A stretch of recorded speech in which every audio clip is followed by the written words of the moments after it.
मैं हूं मोइन शेख और आप देख रहे हैं मुमरा टाइम्स। दोस्तों, जैसे कि आप जानते हैं कि हमारे शहर मुमरा के अंदर वैसे तो कई मसले हैं, लेकिन उन मसलों के बीच में एक और मसला है, वो है ट्रैफिक का मसला।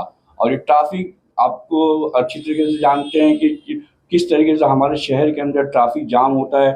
जो मिनटों का सफ़र होता है उसे लोगों को घंटों में तय करना पड़ता है, और इसका कारण है कि ये जो फुटपाथ के ऊपर अवैध कब्जा किए हुए लोग हैं, जो होटल्स वाले हैं या फिर सर्विस सेंटर चलाने वाले लोग हैं, जिस तरीके से उन्होंने फुटपाथ के ऊपर कब्जा करके रखा है। और इसके अलावा जो अवैध पार्किंग होती है शहर के अंदर, उसने ट्रैफिक जाम की बड़ी समस्या उत्पन्न कर दी है। और इसके अलावा जो हॉकर्स लोग जिस तरीके से मतलब सड़क के किनारे के ऊपर आदि सड़क पे वो आके अपना धंधा करते हैं, उससे भी ट्रैफिक काफ़ी बाधित होती है। और इन्हीं सब मसलों को देखते हुए हमारे शहर के वरिष्ठ पत्रकार सुल्तान रिजवी साहब ने मनपा के उच्च अधिकारियों से मुलाकात की थी। उन्हें मेमोरेंडम दिया था कि अगर इनके ऊपर, इन फेरी वालों के ऊपर, इन धंधा अवैध तरीके से मतलब पार्किंग करने वालों के ऊपर, और ये जो सर्विस सेंटर गैर कानूनी तरीके से चलाए जा रहे हैं, उनके ऊपर अगर वो कार्रवाई नहीं करती है मनपा प्रशासन, तो 16 जुलाई से भूख हड़ताल के ऊपर बैठेंगे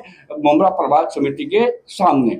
लेकिन अब उन्होंने वो अपना भूख हड़ताल जो है वो स्थगित कर दिया है। उन्होंने ये भूख हड़ताल क्यों स्थगित किया, आइए उन्हीं से जानने की कोशिश करते हैं।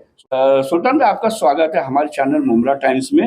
मेरा आपसे पहला सवाल ये रहेगा कि अभी कुछ दिनों पहले मुमरा की कई न्यूज़ चैनल में खबर चली थी कि आप अपना भूख हड़ताल पे बैठने वाले मनपा प्रभात समिति के सामने, लेकिन आपने वो भूख हड़ताल क्यों स्थगित की, क्या कारण था, क्या बताना चाहोगे आप? सबसे पहले मैं आपको बता दूं कि हमने जो पत्र दिया था मुमरा से लेकर के कौसा तक, जो फुटपाथ है वो हाकर्स माफियाओं ने अपने कब्जे में ले लिया है। अवैध पार्किंग खुलेआम हो रही है, सर्विस सेंटर चल रहे हैं, चोरी का पानी इस्तेमाल किया जा रहा है। इस सब के खिलाफ जो है हमने पत्र दिया था यहाँ के मनपा कमिश्नर अजीत बांगर साहब को, और उसके बाद में जो है पुलिस कमिश्नर को दिया, आरटीओ ऑफिस को दिया, और मुमरा सहायक आयुक्त बालू पीचट को दिया। 2 बार उनसे मुलाकात की और उन्होंने 14 तारीख को कार्रवाई करने के लिए पूरी तैयारी कर रखी थी, लेकिन दिन भर बारिश हो रही थी। पूरी तैयारी भी थी, लेकिन बारिश होने की वजह से कार्रवाई बाधित हो गई। उसके बाद में कल हमारी बात हुई है और उन्होंने बाकायदा मेरे मोबाइल पे मैसेज भेजा है सहायक आयुक्त बालू पीचट साहब ने कि हम 19 तारीख से कार्रवाई शुरू कर देंगे और बड़े पैमाने पे ये कार्रवाई होगी। वाई जंक्शन से लेकर के मुमरा तक लगातार कार्रवाई होगी। कई दिन लगेगा ये तो उनका लुकआउट है, कितने दिन तक वो कार्रवाई करते हैं, लेकिन कार्रवाई शुरू कर देंगे 19 तारीख से। अगर 19 तारीख से कार्रवाई नहीं हुई तो हम जो भूख हड़ताल पर बैठने वाले थे, हमने उनके आश्वासन पर ये भूख हड़ताल स्थगित किया। हमारे पत्रकार जितने साथी धरने पर बैठने वाले थे सब शांत हो गए हैं कि सहायक आयुक्त ने आश्वासन दिया है कि 19 तारीख से कार्रवाई शुरू करेंगे, और अगर नहीं किया तो ये पत्रकारों के साथ धोखा होगा और पत्रकार जो है फिर अपने तरीके से, कानूनी तरीके से जो है शांतिपूर्ण ढंग से धरना आंदोलन करेंगे। सुल्तान भाई, ये भी मतलब देखने में आया है कि ये जितने भी सर्विस सेंटर चल रहे हैं शहर के अंदर, और ये जो आपने मतलब जो हॉकर्स की बात की, तो इन हॉकर से मतलब आप भी अच्छी तरीके से जानते हैं कि हॉकर्स को जुटा के उनसे हफ्ता वसूल किया जाता है। और ये कौन लोग हैं, किस पार्टी के लोग हैं, ये पूरा शहर जानता है। तो क्या किसी विशेष पार्टी का होने की वजह से मनपा प्रशासन भी कार्रवाई करने से कतरा रही है?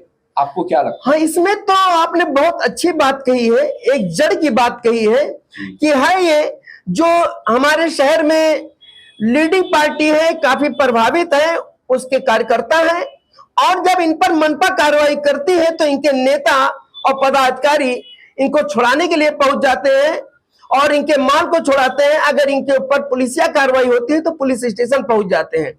ये सब उनके गुर्गे हैं, इसमें कोई शक नहीं। आम नागरिक की औकात ही नहीं है, उसकी हिम्मत नहीं है कि वो फुटपाथ पर कब्जा कर ले, अवैध तरीके से जमीनों पर कब्जा करके दुकानें बनाए। देखिए ना साहब, आतंक मचा है।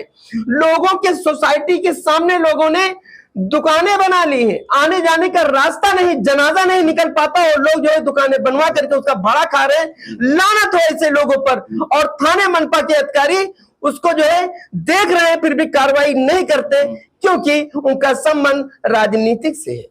सुल्तान भाई, आप भी अच्छी तरीके से जानते हैं कि 3 किलोमीटर के अंदर बसा हुआ हमारा ये शहर, जिसे काफ़ी विकासशील शहर माना जाता है, कहा भी जाता है यहाँ की सत्ताधारी पार्टियों के नेताओं द्वारा। लेकिन आप अच्छी तरीके से जानते हैं कि सुविधा के नाम पे एक शौचालय, मतलब अगर आप ढूंढने निकलेंगे तो पूरे शहर में मिलता नहीं। यहाँ पे फुटपाथ पे अवैध कब्जा करके दुकानें बनाई जा सकती है, उनके पास दुकानें बनाने के लिए जगह है फुटपाथ पे, लेकिन शौचालय बनाने के लिए जगह नहीं है। तो इसके ऊपर आप क्या कहना चाहेंगे? ये माफिया है, माफियाओं ने पूरे हमारे शहर को अपने कब्जे में ले लिया है, और इन माफियाओं के चलते, वो चाहे जमीन माफिया हो, हाकर्स माफिया हो और सर्विस सेंटर माफिया हो, इन सब ने पूरे शहर को एकदम से ग्रहण लगा दिया है। और इन्हीं सब के वजह से जो है न शौचालय बन पा रहा है, गंदगी भरपूर है। इनको सिर्फ पैसा चाहिए, वो चाहे हमारे शहर की जनता के गले में हाथ डाल के निकाले। जब शौचालय बनाने की आती है तो मैंने कई नगर सेवकों से सवाल किया, उनका कहना ये है कि मोहन भाई जगह आप बताइए, हम शौचालय बनाएंगे। अब उनको जगह नहीं दिखाई देती है शौचालय बनाने के लिए, लेकिन अवैध तरीके से दुकान बनाने के लिए, स्टॉल लगाने के लिए उनको जगह मिल जाती है। तो किस तरीके से ये यहाँ की जनता को मतलब भ्रमित किया जा रहा है यहाँ के शासन प्रशासन द्वारा, यहाँ की सत्ताधारी पार्टी द्वारा? आप क्या कहना चाहेंगे इस बात? यहाँ की जनता के साथ धोखा हो रहा है, हमारे मुमरा शहर के जो नागरिक हैं उनके साथ धोखा हो रहा है। ये बराबर टैक्स दे रहे हैं, लाइट बिल बेचारे 3-3, 4-4 गुना जो है ये भर रहे हैं, इसके बावजूद इनके साथ नाइंसाफी हो रही है। सिर्फ इलेक्शन में जो है ये पूरी सोसाइटी को, जो उसके सोसाइटी के चेयरमैन होते हैं, उनको खरीद लेते हैं, नोटों का बंडल दे देते हैं और वोट ले लेते हैं। हम तो जनता से अपील करेंगे, आप पैसा लो, इन रिश्वतखोर और भ्रष्टाचारियों का पैसा लो, लेकिन वोट ईमानदार आदमी को दो। अच्छा, अगर जैसे कि आपने अभी तो भूख हड़ताल स्थगित कर दी है, मान लो अगर कुछ दिनों के अंदर 2-4 दिनों में अगर मनपा प्रशासन इन अवैध पार्किंग वालों के खिलाफ और जो सर्विस सेंटर है और जिस तरीके से हॉकर्स ने फुटपाथ पे कब्जा करके रखा है, होटल वालों ने कब्जा करके रखा है, अगर उनके ऊपर मनपा प्रशासन कार्रवाई नहीं करती है या फिर दिखावे की खाली कार्रवाई करती है, तो आपका अगला कदम क्या होगा? हमारा अगला कदम प्रभावी होगा और कानूनी तरीके से हम अपने शहर के पत्रकारों के साथ धरना आंदोलन करेंगे, भूख हड़ताल पर बैठेंगे।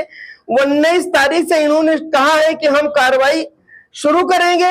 अगर इन्होंने नहीं किया, उसके बाद में फिर इस दरमियान मुहर्रम का भी आ रहा है, जुलूसें निकलेंगी, वो तो इस दरमियान हो सकता है कि हम लोग 10 दिन का गैप दे दें, क्योंकि मुहर्रम का त्योहार है और जो बारिश का भी टाइम है। लेकिन इनको जो है तयशुदा वक्त पर जब हम लोग दूसरी तिथि देंगे कि हम लोग धरना आंदोलन करेंगे, तो करेंगे और इनको कार्रवाई करना पड़ेगा, हर हाल में करना पड़ेगा। हमारे शहर के नागरिकों को आजादी से चलने के लिए इनको हर हाल में एक्शन लेना पड़ेगा।